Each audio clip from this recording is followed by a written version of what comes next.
Nuk u bëj pasur, as ka nafta, as ka farmacit. Po u bëj pasur kur mori të drejtën e ujit atyre shtetëve që kishin pikë dhe që u gjet ujë për to, dhe ai kishte drejtën e ujit. E njëjta gjë, këta kanë të drejtën e ujit ormik, e jep kur doj. Dhe këta banor tani, kuq, këta që dalin me autobus. Po. Për gjëra, dakor? Ti nga Lusha, unë nga Kuqe dhe gjunati nga Lusha, dalim. Këta nga Trajgjasi, që bën namin, i lanë 95%. 5 i volli, 5 mekanizma, 5 të tjera, i zëmë se ju punë nga 5 mekanizma nga 5%. Po ngelen 70 prapë, ngelen të shumicë, po të mori bazën e jetës, sepse mbi lumë formohet jeta 10.000 vjeçare e luginës së Vlorës. Po luginë e Vlorës nga ka vdekur 4.000 në Vlorë. Po luginë e Vlorës ka edhma Golimbase, Golia e tjera janë luginë historike. Profesor, unë dua të hidhem te pyetje tjetër. Po jemi. Çfarë parashikon të ndodhë mandatin e 4 në Shqipëri? Çfarë shef? Kur themi mandati 4, cila është panorama që shef? Bravo. Shiko, unë nuk jam kur se mbaj vetëm për fallxorti, po ndoshta studimet, historia të bën të nënqur. Dhe po të kapësh fjalët gjithmonë në rrjeshta, u tha, bota e re në Europë të re. Për parë për e them të dhe jam i bindur që Europa e re do jetë në Shqipëri të re. Pra, një Shqipëri e denaturalizuar. Denaturalizuar do të thotë që një gjak shqiptar që të zhbehet, një familje shqiptare që të zhbehet, një shpopullim i shqiptarëve do vazhdojë me ritme më të larta. Një popullim jo shqiptare që vjen nga edhe rrugës tash aty duke ardhur ke ju, ishin 2 kinesë që punonin. Do thua ke jemi kinesë? Jo, s'kam gjë. Ata allergjian, s'kam gjë fare më bëjë. Por që duan ta zhbëjnë gjakun shqiptar, që është zero negativ, që është kafka më e bukur në botë, që është trupi më i bukur në botë, më elegant në botë, sepse në 1922, doktori kanades në 100.000 vizita gjeti 1 shqiptar me kancer, vetëm 1. Ndërkohë që sot për shkak të ushqimeve, për shkak të bombardimit që ushqime që vinë nga shteti verior fqinj, për shkak të një jetese, për shkak të një çbërje, për shkak të një mendimi opresiv që shqiptari rron në një rrezik opresi o nga partia, o nga qeveria, o nga puna, o nga shefi që është patronazhist, o nga një jetë urbane që për një dokument të të tjeta. Për një dokument, unë ma morën shtëpinë Berat, ma ndanë në 3 pjesë. Shtëpia me ligj mbretëror, me hipotekë themeltare. Imagjino ku edhe unë kam 1 vit, du ta marrë këtë javë. Imagjino një qytetar i thjeshtë që nuk ka të drejtë, edhe deputetin ta, pse u futen në hipotekë, po u futet. Si ka mundësi dhe mos më qasën në hipotekë.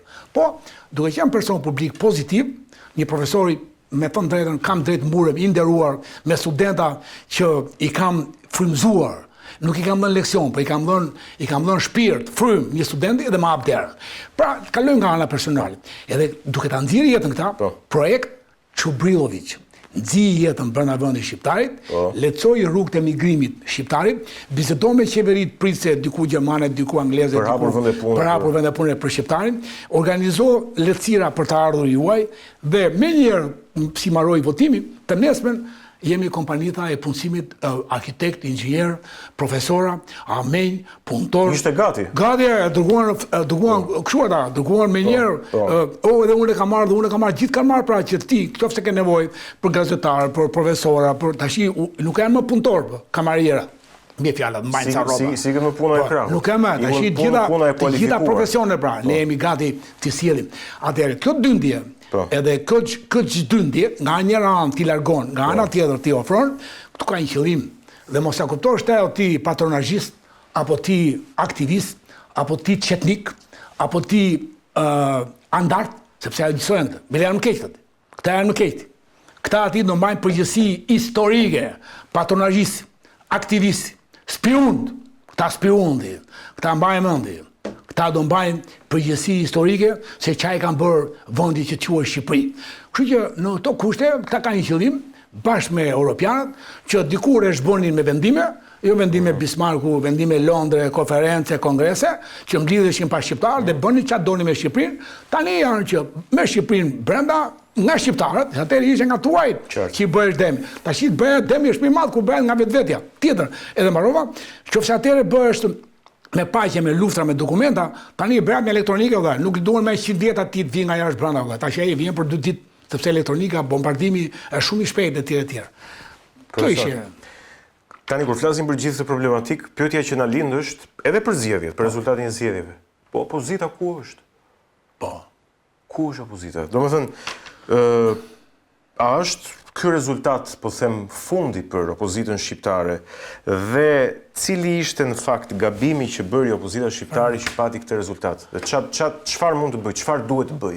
Unë të falenderoj për organizimin e pyetjeve, sepse kur bën një bisedë të tillë, në pyetjen që u bët, fillojnë gjithmonë që fajin e ka Gravroshi Ersaliu, si te Viktori Goj. Edhe tash i rulli, shoferi fajin e ka Saliu. Në dyqan ku je, fajin e ka Saliu. Ndërkohë që ky ecën ky, ujku ky. Ky ecën ky. Ky nuk është aq i keq sa ai. Pavarësisht që ky është shet Shqipërinë, dhe vim ke ato që më pyetën.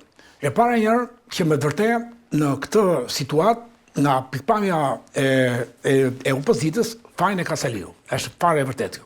Kur erdhin po e thua pa ironi. Po e them pa ironi. Pse? E para njëherë që pranoi Kushtetutën 2008. E pranoi, ishte i ndërgjegjshëm, i vetëdijshëm. E bëri vetëm saktë. E bëri më. E bën të dy bashkë, po. E bëri i Alan Dor, e vërtet ajo është i Alan Dor, opozitës si ishte zoti Rama në atë kohë, edhe e pranoi. Qartë, po. Për Tiranë, për t'i bërë grupën LSI-s që sot e ka urtat, apo partive të vogla. Dhe ka një shprehje populli shqiptar. Kur do t'i bësh grupën tjetrit, të të bëja ty grupa jote më parë. Dhe duke bërë këtë ligj 2008, duke bërë një ligj komisioni zgjedhor për faqe zezë që spanjollët i bien baskëve, dhe ky ligj që është zbatuar vetëm një herë në Spanjë, i njohur në Europë, në fakt që ekziston si mundësi, po Europa nuk e fut kur në praktikë këtë ligj, këta kanë nga 2008 dhe sot zbatojnë pikërisht ligjin spanjoll.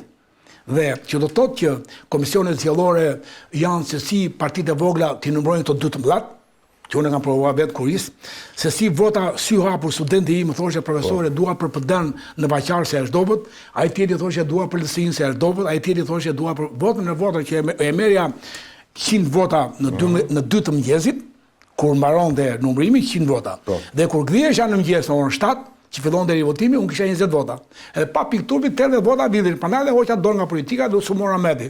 Po, për të kthyer të opozita, po. Po të opozita, pranoi kushtetutë, pranoi komision zgjedhor, pranoi komision zgjedhor të tillë. Pranoi që kodin zgjedhor. Kodin zgjedhor, kodin dhe edhe komisionin, komisioni që do të jetë me jurista, me bankierë, me profesorë, me njerëz neutral. Komisioni është si duan këta, 2500 kryetar PD-ja, 2500 kryetar PS-ja, si duan këta numrojnë vetë, masin vetë, që shkojnë vetë, edhe lal, edhe kros, edhe vullos. Pra, në këto gabime, Berisha nuk mori parasysh partitë e vogla, nuk i thiri njerë, nuk tha njerë që në kampin, për shembull në rastin tim, ishte Altin Gojja, dhe unë noqa dorë, dhe dorëzova partinë, e pala partinë, dhe them fort, nuk bëlla Aldish Verish. Kisha nevojë për Aldish Verish, për pak të asaj që po bëja në Berat, por i thënë urdhoni ju të rinë çfarë? 100-200 të rinj që duan Shqipëria të jetë ndryshe, që duan familjen, që duan nuk duan shpopullimin etj. Pra do kthehemi te Altin. Do kthehemi atëre këta ty zoti Berisha pranoi këto kushte më burrë. Nuk do të hynte fare në zgjedhje me këto kushte. Ose duhet punonte 8 vjet me partitë e vogla, që kemi bërë ne luftë pa parë, 80 parti, pastaj u bën 60, pastaj u bën 20, pastaj u bën 10, pastaj u bën 2. Unë isha i fundi që kam ikur nga mbledhjet e partive të vogla që nuk bëm dot votimin elektronik të këtyre diasporët, që u bë në mënyrën e tyre, që nuk bën komision zgjedhor, që nuk pranuan kodin zgjedhor dhe nuk bën ndryshime në kushtetutë, se kam krenarin, t'i them shqiptarëve.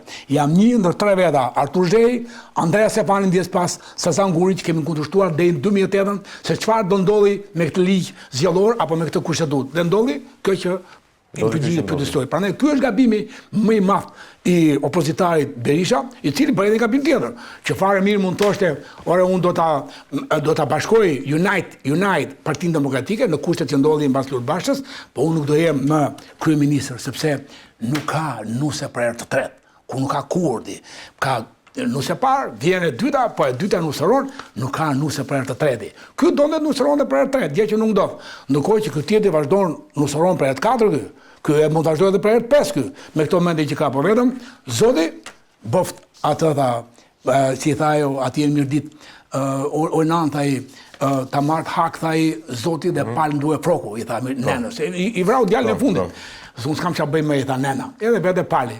Unë nanta, unë jam pali dhe. Më ke përmendë, tha, edhe hakun ta marrë unë. Edhe këti, pra mori hakën dhe një pjesë zoti, ose në një pjesë e mire për gjeshme qytetare. Qartë. Profesor, një faktor që thuhet që ka përcaktuar jetën politike në vend, por edhe zgjedhjet, është, po themi, SPAK-u, përmes task forces që ngriti, përmes arrestimeve që ka bërë, përmes hetimeve që po vazhdon. Tani kjo është një çështje e diskutueshme, ka palë që e mbron, ka palë që e konteston. Në optikën tënde, si po vepron SPAK-u? Kush e kontrollon sot, po themi, për të përdorur një term të fortë, kontrollon, por që për ta bërë më të kuptueshme, kush e kontrollon sot drejtsinë e re? Dhe si po vepron drejtësia? Dekord, unë besoj ke SPAK-u, nuk jam nga ta tipa që të them skapi e tjera, absolutisht jo, ka bërë punëra të mira, por që e shoh një lloj varësie për shkak të çështjeve që ndodhin dhe herë ai ose i trajton ngadalë ose nuk i trajton fare. Dhe dyshoj pak sa domethënë që mund të ketë një lloj dore ai malli që është sultan. Prandaj edhe i fillon dekadenca. Domethënë më shumë ai i malli apo amerikanët? Apo më shumë, po themi, jo vetëm amerikanët, sepse kjo është debati i madh, sa pjesë kanë amerikanët, sa pjesë kemi ne këtu. Sigurisht Amerika herë me Shqipërinë edhe ka gabuar Amerika me Shqipërinë. Për shembull, në 44, 45, 46 Amerika, gjithë ajo politike madhe bashkë me CIA-n angleze, nuk ishin gjendë të dallonin se kush ishin kundërshtarët e vërtet, se kush ishte Partia Komuniste. Nuk e dalluan dot. Imagjinoj që Lef Nosi, avokat i madh, firmtari i pavarësisë, po. Organizatori i 25 vjetorit pavarësisë për herë të parë në 37, i madh. Edhe vajti këtë dyert ambasadës amerikane dhe nuk e qasën brenda aty. U pushkatuan mos gaboj. Pastaj e pushkatuan dhe pushkatonin 2 djem të vegjël, kështu me më të shkutës sa pushka. Lef Nosi me palto gub, avokat ndërkombëtar, kujdes, i madh, nga Elbasani, njëri shumë i ditur dhe pikërisht ai lëshuan.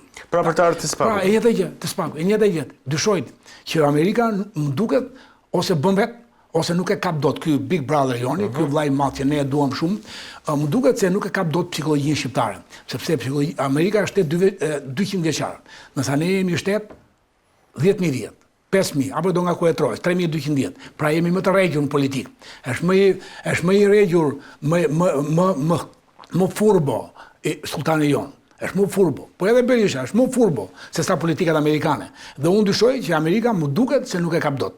Nuk e kap dot ritmin e kësajt, e lëvizjes dinake të qeveritarëve shqiptarë. Janë shumë dinak shqiptarët, janë shumë të mençur. Ja për shembull, rasti i fundit është që ish presidenti i vendit, Ilir Meta, merret i pandehur tashmë zyrtarisht nga SPAK me akuzat e veta. Një ish president, ish kryeministër, ish kryetar kuvendi, pra njëri që ka mbajtur postet më të larta në shtet. Si e komenton këtë? Ajo është çështje e drejtësisë, e kuptoj, por po them imazhi politik që përcjell kjo gjë. Nuk e di pse Shqipëria nga 1912 edhe sot i ka vrarë, pushkatuar, denigruar të gjithë kryeministrat, të gjithë president apo njerëzit e parë të vendit. Nuk e di këtë. Ky prapë ngrihet Freudi ta shpjegoj. 12-ën. Ngrihet Freudi prapë ta shpjegoj. Në 12-ën, në 20-ën Gjo kryeministër, imagjino që sa kryeministra ka pëlluar kjo vend, të gjithë o të pushkatuar, o të dëbuar, o të syrgjinosur, o të degraduar. Po me fundit... Nga pasarësit. Nga pasarësit. Këtë vallej nuk e di. Pra, ndërkohë që Amerika apo shtetet e tjera demokracie që kanë zbatuar demokracinë e këshillave pleqnore tonë, pra se po që për demokraci është Albania, Shqipëria apo Iliria e qeverisur nga këshilla pleqnish. Edhe herë dhe me mbretëri, Iliria. Por këto qeverisje që dikur e vlerësohesh djali i Fisnikut, zgjidheshin gjonjë vit më. Zgjidheshin djemtë e fisnikëve, po jo i filan fisnikut ata shgonte. Po gjithë fisnikët konkuronin me djemtë e tyre për të marrë postin 1 vjeçar. Ne nuk e kemi me këtë gjë. Pra, këtë pastaj kemi të kundërn tani që ne e denigrojmë apo e degtisim, po më thënë herë dhe kemi vrarë pushkatuar atë që ka qenë i parë i vendit. Kështu që kështu po ndodhet edhe me zotin Meta, akoma nuk i di arsyet e forta të brendshme, por edhe ai ka kusturat e vet aty. Që të zonja e tij të thojë që un kam 11 matje në popull të varfër, kur Skënderbeu ante buk dhe dinte emrat e ushtarëve të vet. Skënderbeu dhe hante buk dhe dinte emrat e ushtarëve të vetë dhe hante njësoj si atat. Këti gjë ka bërë Lenini. Edhe shumësat edhe Napoleonit, njëti jetë, i dinte ushtarët me emra dhe hante buk si ata, kur donte të pushtonte Pirenejt. Pra, të tregosh në këtë lloj varfërie, të tregosh që unë kam çantën 5.000 euro apo 10.000 euro, të tregosh si shumë tjera, si edhe gruaja e kryetarit të bashkisë. Si mund të tregosh, ose ka dhe njerëz që kanë televizione dhe tregojnë bëmat e tyre për bleret që bëjnë, ndërkohë që ti nuk jep rrogën e punonjësit, rrogën e profesorit. Qartë, për ta pikërisht se më dole në shtek. Tani, apo falimenton Shqipëria përpara syve tanë, le t'i rikthemi pak atij skenari që ti the pak më parë, por për t'u thelluar pak. Pse nuk ndihmohet njeriu i thjesht, por ndihmohet, po them, klienti i pushtetit me tendera? Dhe po zvendësohet punonjësi shqiptar, jo vetëm i pa kualifikuar, por dhe ai i kualifikuar me punonjës të huaj që po vinë si emigrant, që nuk kanë asnjë faj, se janë njerëz që kanë hallet e tyre, janë ekonominë e tyre, por këtu problemi është me shqiptarët. Atëherë le të marrim periudhën 97 në kohën e zotit kryeministër Nano deri në 2013 të paardhur këta. Edhe zgjati për inerci deri në 2015, ku të gjithë studiusit, arkeologët, arkitektët, inxhinierët në studet vogla profesionale jetonin dhe punonin. Kjo ishte shtesa e mesme. E di çdo shtesë e mesme, e ke shtesë patriotike. Shtesën e mesme. Është amortizon, po them, gjithë shoqërinë është. E ke shtesë që siguron të ardhurat vet. I siguron vetëm. Që e ke shtesë që për shkak të taksave i paguan të gjitha vetë. Pra, kontribon për të mbajtur shtesën pensioniste dhe shtesën e rinj të studentëve. Kjo është shtesë e mesme. Ndërkohë që nuk mundet ky sultani që t'ju marri haraç gjithë këtyre 2000 studiove. Edhe ç'bën? Këto 2000 studio varen nga 200 studio. As me këta nuk bashkëpunon ky. Këto 200 varen nga 4-5 18. Finale, po. Finale. Atëherë